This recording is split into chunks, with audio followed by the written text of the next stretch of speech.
Hello guys, welcome back to my YouTube channel. My name is Seema and in this video we are going to learn about how to write a book review. So if you are new to this series, I have already made a series on business English. Go and check it out. I'll provide you link in the description box. And this is the second series I'm going to start with the name of college series. So let's move further. I hope you like it. In this series, we are going to learn a lot of things which you must have to know. It's a kind of different, unique, and amazing. So I hope you like it, and don't forget to like, share, and subscribe. Now let's dive into how to write book review. But along with this, you are also going to learn about venture capitalism. So if you are a commerce student, definitely you have a little bit idea about venture capitalism. चलिए शुरू करते हैं. So first thing is I'll tell you the source later, but the book name, the book review basically, तो जिस book का हम review कर रहे हैं उस बुक का जो नाम है वो है dare disturb the universe, a memorial of venture capital. Author Charles W Newhall is the author name and the book pages is 356. Okay, so let's move to how to write the book review. तो मैं आपको पहले इसमें बता देती हूँ कि author ने बुक रिव्यू जो लिखा है तो ऑथर ने स्टार्ट किया है with a little bit of introduction about book किस बारे में है, ठीक है. And then he provide like the definition kind of stuff, जैसे वेंचर कैपिटलिस्ट के बारे में तो उसमें उसके क्या बेनिफिट्स हैं, क्या चीजें हैं, ये सारी उसने डेफिनेशन दी है. And they also tell you कि ऑथर ने स्टार्ट कैसे किया है, किस स्ट्रक्चर से स्टार्ट किया, वो सारी चीजें यहाँ पर आपको मिलेगी. यहाँ पर तो इंट्रोडक्शन मिलेगा और यहाँ पर ऑथर ने कैसे स्टार्ट किया और क्या बेनिफिट्स बताए उसके, ये सारी चीजें मिलेंगी. तो आप भी यहाँ पर आराम से कर सकते हैं. So let's dive into it. If you are looking for insight into how a venture capitalist works in life, you should read this autobiographical account. The author co-founded New Enterprises Associates, among the world's largest venture capitalist firm. तो यहाँ पर बोला है कि अगर आपको कोई भी इंसाइट चाहिए वेंचर कैपिटलिस्ट के बारे में या उनका काम क्या होता है तो आपको ये वाली ऑटोबायोग्राफिकल अपने अकाउंट में रख लेनी चाहिए, पढ़ना चाहिए इसको, क्योंकि जो ऑथर है वो खुद भी एक वेंचर कैपिटलिस्ट का क्या है, मालिक है, जो कि वर्ल्ड के लार्जेस्ट वेंचर कैपिटलिस्ट फर्म के लिस्ट में उसका नाम है. नेक्स्ट है At the outset, Charles W. Newhall explained what VC do by quoting a journalist named John K. Barnes: find a man who can run a business and needs capital to start or expand. Furnish the capital and take shares in the business. Leave the man to run it, except when it is in trouble. Then replace the manager.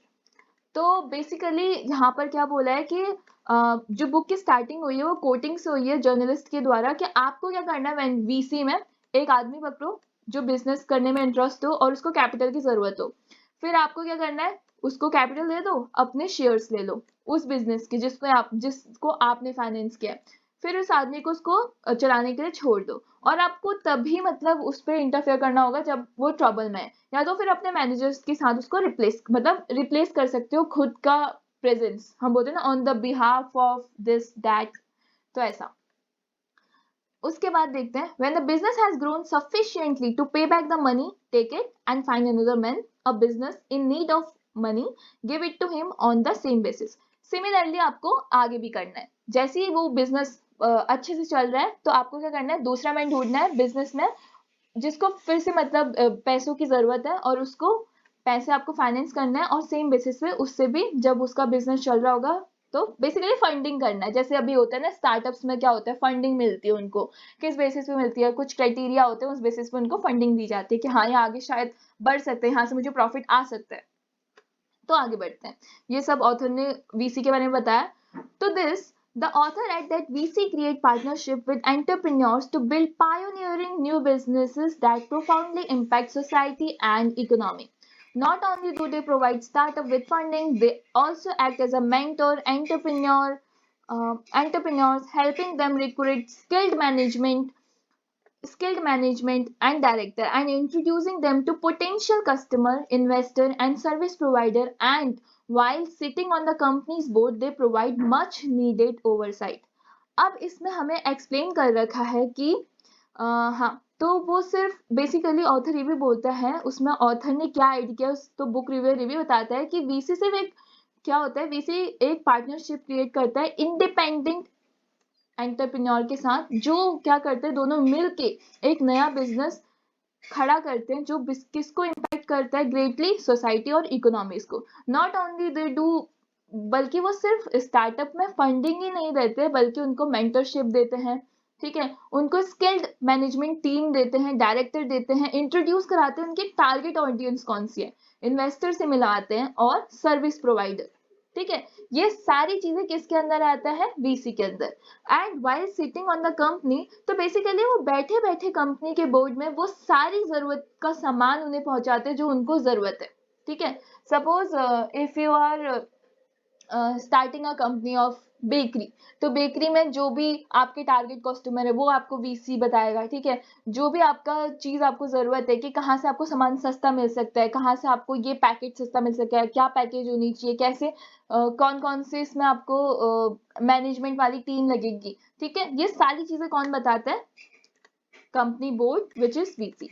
अब हम move करते हैं इसके next part पे, just give me 1 second. Okay so okay next slide.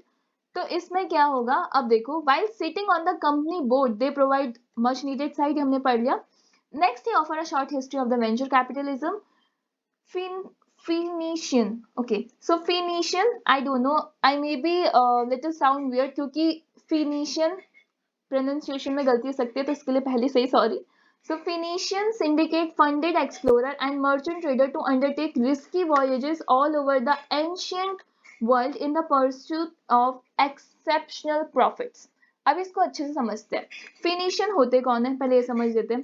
Phoenician basically क्या होता है, ancient time में जो शिप्स होती थी, ठीक है, तो इनके लेजेंड जो होते थे उनको फिनिशियन बोलते हैं। मतलब ये लोग, फिनिशियन लोग जो थे वो बहुत ज्यादा स्किल्ड थे शिप बनाने में। अलग अलग प्रकार के इनके पास जहाज होते थे, पानी के जहाज बोलते हैं, बहुत ही डिफरेंट डिफरेंट काइंड के, जिसमें आप अपना सामान ले जा सकते हो। इवन इनसे ग्रीस हो गया, रोमन हो गया, ब्रिटेन तक, मतलब हर जगह इनका शिप का चलता था। पहले सेलिंग होती थी, ठीक है, पानी में ही जहाज का काम सबसे ज्यादा यूज होता था किसी भी चीज एक जगह को दूसरी जगह पहुंचाने के लिए। तो ये सारी चीजें क्या है, शिप के अंदर आते हैं। तो मतलब ये शिप के एक्सपर्ट थे और यहीं से ही मतलब आना जाना होता था हर चीज का, क्योंकि इनके पास हर प्रकार के शिप थे। तो लोग अपने कोई भी अगर प्रोडक्ट को एक जगह से दूसरी जगह पहुंचाना है, ठीक है, तो ये इसी के थ्रू करते थे, एक तरीके से ट्रेडिंग होती थी। तो इनको बोला जाता है, इसमें लिखा भी है इनके definition, a maritime civilisation based in the eastern Mediterranean around modern Lebanon, जिसको आज मॉडर्न लिबानन बोला जाता है। syndicated funded explorer and merchant trader to undertake risky voyages all over the ancient world. तो बेसिकली क्या करते थे, जो एक अमीर मर्चेंट होता था वो क्या करता था, वो फाइनेंस करता था शिप को, ठीक है। तो मर्चेंट क्या करता है बेसिकली, जिसका खुद का मतलब उसका तो कुछ होता नहीं है, वो बस फाइनेंस करता है। जिसने ऑलरेडी कुछ सामान प्रोड्यूस कर रखा है, ठीक है, बना बुना सामान को उसको बस फाइनेंस करना होता था कि वो एक जगह से दूसरी जगह चले जाए। इससे होता क्या था, इससे होता यही था कि 80% का प्रॉफिट मर्चेंट को मिल जाता था और बाकी जो प्रॉफिट होता था वो शिप क्रूज वालों को मिलता था, विच इज जस्ट 20%। तो अभी के टाइम पे वीसी भी यही काम करता है। Now let's move ahead. Ferdinand and Isabella of Spain who funded Christopher Columbus discovery for the America. फिर वो ऑथर क्या कर रहा है, ऑथर अब आप यहाँ पर समझ गए होंगे कि ऑथर यहाँ पर हमें सिर्फ क्या दे रहा है, एग्जाम्पल दे रहा है। अभी हो गया इंट्रोडक्शन वीसी का, ठीक है, ऑथर ने उसके इनसाइट्स भी दे दिए। अब यहाँ पर वो एग्जाम्पल के थ्रू बता रहा है। जो भी एग्जाम्पल आपको किसी भी बुक से समझ में आता है या जो भी एग्जाम्पल आपको किसी भी बुक में बहुत ही अच्छा लगता है, बहुत ही अच्छा, उसको बस लिख दो।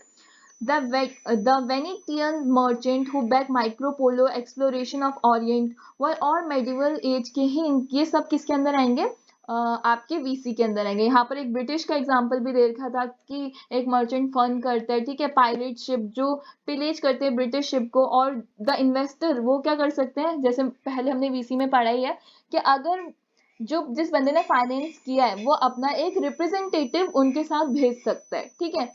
तो यही सारी चीजें अभी भी होती है मॉडर्न डे में। वीसी बस बैठा रहता होता है, ठीक है, कहाँ पर, बोर्ड्स में, बोर्ड्स ऑफ द कंपनीज, वो बस फंड से मतलब है उसे। तो जो मिस्टर न्यू हॉल है वो ऐड करते हैं the term of syndicate that finance the ship were strikingly similar to the today's legal document that Silicon Valley lawyer draft to govern the relationship between VC and startup. तो वो बता रहा है आपको, रिलेशनशिप बता रहा है वीसी और स्टार्टअप के बारे में with the help of example. तो यहाँ पर आपको पूरा ही समझ में आ गया होगा कि यहाँ पर आपको कैसे करना होगा। Let's move to the next part. अब नेक्स्ट क्या बताते हैं ऑथर बुक में, मिस्टर न्यू हॉल एक, हाँ अब ऑथर यहाँ पर उस बुक में अगर लिखा होगा तो ऑथर ने यहाँ पर उनका क्या दे रखा है, अब यहाँ पर ऑथर ने अपना एग्जाम्पल दे रखा है कि उनको कैसे वीसी क्यों बनना था वीसी और वो कैसे यहाँ पर बनते, तो ऑथर यहाँ पर अपना खुद का एग्जाम्पल दे रहा है। मिस्टर न्यू हॉल एक Vietnam war veteran, graduated from Harvard Business School and began his career at T. Rowe Price, एक smallest company analyst। तो बेसिकली वो एक ग्रेजुएटेड है हार्वर्ड से और उन्होंने अपना करियर किया था एक छोटी कंपनी एनालिस्ट में एज ए एनालिस्ट। उसके बाद a few years there he decided to launch his own venture capital firm. फिर उन्होंने कुछ ही साल बाद डिसाइड किया कि उन्हें खुद की एक वेंचर कैपिटलिस्ट फर्म खोलनी है। Finding partner was difficult. Raising money for a firm without a track record proven as an even bigger challenge, but his partners and he overcome all the hurdles and firm closed its first fund in June 1978। तो basically जब उन्होंने decide किया कि उन्हें venture capital खोलना है तो सबसे पहले तो पार्टनर के साथ साथ उन्हें फंड में भी डिफिकल्टी हुई, बट वो सारे हर्डल को पार करने के बाद 1978 में उनका पहला फंड उन्हें मिला। अब आगे बढ़ते हैं। Mister new halls life story has many TRIMS but also littered with strategies. अब जब आप बुक पढ़ते पढ़ते जाओगे तो आपको पता चलेगा कि इनकी जिंदगी में भी कितने सारे ट्रिम्स के बारे में भी वो डिस्कस कर रहे होंगे, ठीक है, छोटे या बड़े। और उसके बाद यहाँ पर ट्रेजिडीज जो भी हुई इनके साथ, दुर्घटना जो भी हुई होंगी, फेलियर जो भी हुए होंगे, उसके बारे में यहाँ पर वो बात कर रहे हैं। उसके बाद अपना एग्जाम्पल देने के बाद वो यहाँ पर अपने फादर का एग्जाम्पल रिलेट करते हैं। ये क्रूशियल होंगे बुक रिव्यू में, इसलिए यहाँ पर उन्हें अटैच किया है। उनके पापा कौन थे, engineer, MBA first half century, उन्होंने एमबीए किया था फर्स्ट हाफ सेंचुरी में, फर्स्ट हाफ 20th सेंचुरी में। वो प्ले कर रहे थे एक part development production of machinery that enable America to win World War second. He worked in America fledgling aerospace industry में, ठीक है। तो उनके पापा का अभी तक का करियर तो सही चल रहा था, लेकिन यहाँ पर आता है twist. Later in back stage क्या हुआ, जो VC again venture capitalist boss जो थे विच इज लॉरेंस रॉकफेलर, उन्होंने शिफ्ट किया अपना फोकस एरोस्पेस से किसमें, सेमीकंडक्टर में और कंप्यूटर्स में। तो अब जो भी उनकी नॉलेज थी उनके पापा की, तो अब वो तो किसी यूज की रही नहीं। तो क्या हुआ, अब उनकी जो, जब वो रॉकफेलर की दुनिया से बाहर आए तो उन्होंने कैसी जॉब पे सरवाइव किया, एक ऑड जॉब पे उन्होंने सरवाइव किया, ठीक है। तो ये मतलब बेसिकली क्या करता है ऑथर को, मतलब ये एक ऐसा टाइम था ऑथर के फादर के लिए, ऑथर के फादर के करियर में, जिसमें उनने एक चीज रियलाइज कर ली थी कि जो टेक्नोलॉजीज होती हैं और जो इंडस्ट्रीज होती हैं, ठीक है, इसका जो करियर होता है, इन सब के करियर क्या क्या होता है, एक लाइफ साइकिल होती है, ठीक है, हर करियर का एक लाइफ साइकिल होता है। तो ऑथर को ये चीज बहुत पहले ही रियलाइज हो गई थी। अब let's move to next slide which is second last slide. Let's change the colour, blue, okay. A person who failed to evolve is doomed to a life of despair। ये सभी को पता है, अगर आप कंपटीशन नहीं करेंगे, बेसिकली अगर एक पर्सन फेल हो जाए इवॉल्व करने में, तो ऑफकोर्स ये बात है आप वो लाइफ नहीं जी सकते जो आप चाहते हो, मिजरी भरी लाइफ होगी। तो ऑथर की जो फर्स्ट वाइफ थी, उन्हें ऑथर की वाइफ के बारे में भी बुक में जिक्र होगा। तो यहाँ पर कमिट किया सुसाइड, जो विच ही attribute partly to the fact that he was always on the road. तो ये भी एक वो ऐड करते हैं इस फीचर को, जो कि उनको रोड पे रखने का, मतलब बोलते हैं ना सही रास्ते पे रखने का, ये भी एक वे मानते हैं। One of the books most engrossing chapter is about a company called health south. अब हर नोवेल में या हर बुक में कोई एक ना बहुत इंपॉर्टेंट चैप्टर होता है, एक नहीं तो दो तो होते ही होते हैं। तो ऑथर ने उसका जिक्र किया है। बेसिकली ये आपको कैसे पता चलेगा कि इसका आपको जिक्र करना है बुक रिव्यू में, तो बेसिकली ये एक ऐसा चैप्टर होगा जिसमें टर्निंग पॉइंट आ रहा होगा, किस क्या आएगा, टर्निंग पॉइंट, ठीक है, टर्निंग पॉइंट आ रहा होगा। So let's start. Okay, health south. हाँ, तो इनकी जो सबसे एनग्रॉसिंग, सबसे इंगेजिंग वाला चैप्टर था वो था हेल्थ साउथ का, जिसमें बोर्ड ऑफ द ऑथर ने सर्व किए बहुत सारे decades. It saw accelerating growth, मतलब दिल खुश करने वाला growth, but came to the brink of expansion because its founder cooked the book.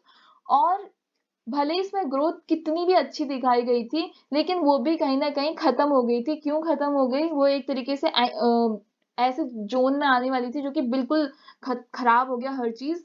वो भी इसकी वजह से क्योंकि उसका जो फाउंडर था उस कंपनी का, हेल्थ साउथ का जो कंपनी का फाउंडर था, वो क्या कर रहा था?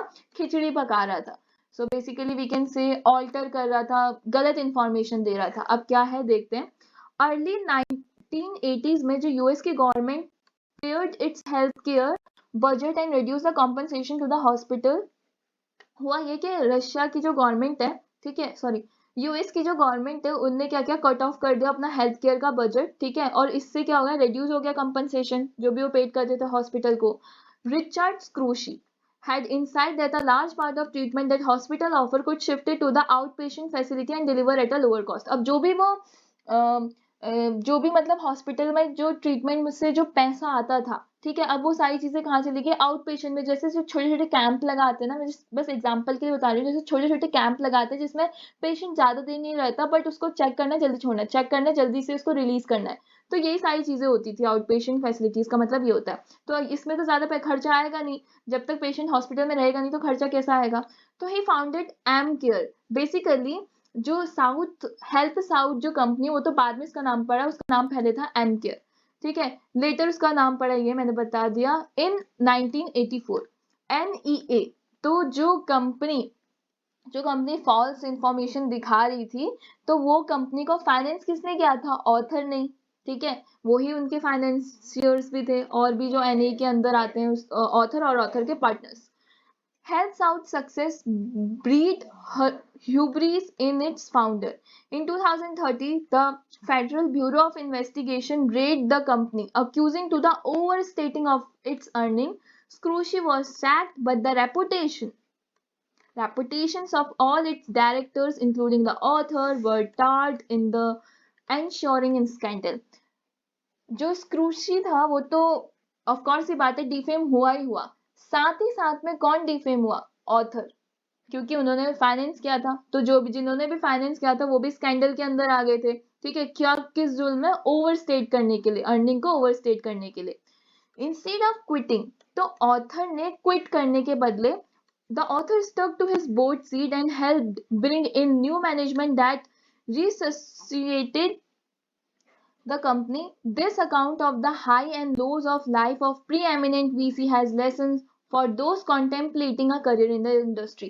अब ये आ गया इस तरीके से टर्निंग पॉइंट का एंडिंग पॉइंट। फिर उसने हैप्पी पार्ट बताया कि एक्चुअल में कैसे हुआ, ठीक है। हैप्पी पार्ट ये था कि ऑथर ने क्विट करने के बदले वो वहीं पर ही रहा, हेल्प किया, नई मैनेजमेंट टीम को लाया गया, रिवाइव की गई कंपनी को, ठीक है। और ये जो अकाउंट है हाई और लोस का, ठीक है, ये गिव देता है हमें क्या? एक बहुत ही ज्यादा इंपॉर्टेंट साइट, अगर आप वेंचर कैपिटलिस्ट को समझ मान के चल रहे हो। So let's understand the last part of it. उसके बाद आप कहते हैं okay, this account of highs and lows of the life of preeminent VC has lesson for those contemplating a career in this industry. तो ये जो account है, मतलब एक जगह काफी हाई का और एक जगह काफी लोज है, मतलब जो हाई लो का जो ये है लाइफ वीसी के, यहाँ पर बहुत सारे आपको मतलब क्या मिलेंगे? इस इंडस्ट्री में बहुत सारे लेसन आपको मिलेंगे अगर आप ये वाली बुक पढ़ते हो। तो बुक के बारे में पूरी इंफॉर्मेशन देने के बाद में ये भी बताया कि आपको क्या क्या उससे बेनिफिट होगा।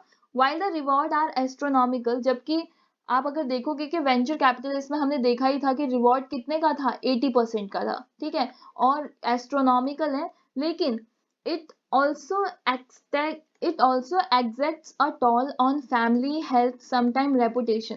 तो इसके साथ साथ आपकी फैमिली हेल्थ और कभी कभी तो रेपुटेशन तक टॉल में हो जाती है, दाव पे लग जाती है। So all side and done, however, फिर भी this is also a saga of a life lived honourably. फिर भी एक सागा है लाइफ का जीने का, ठीक है, सम्मान के साथ। So hopefully youngster who read this book will be inspired to emulate का मतलब होता है, एम्यूलेट बोलते हैं, सॉरी, एम्यूलेट का मतलब होता है मैच, ठीक है, this grand old man's high standard.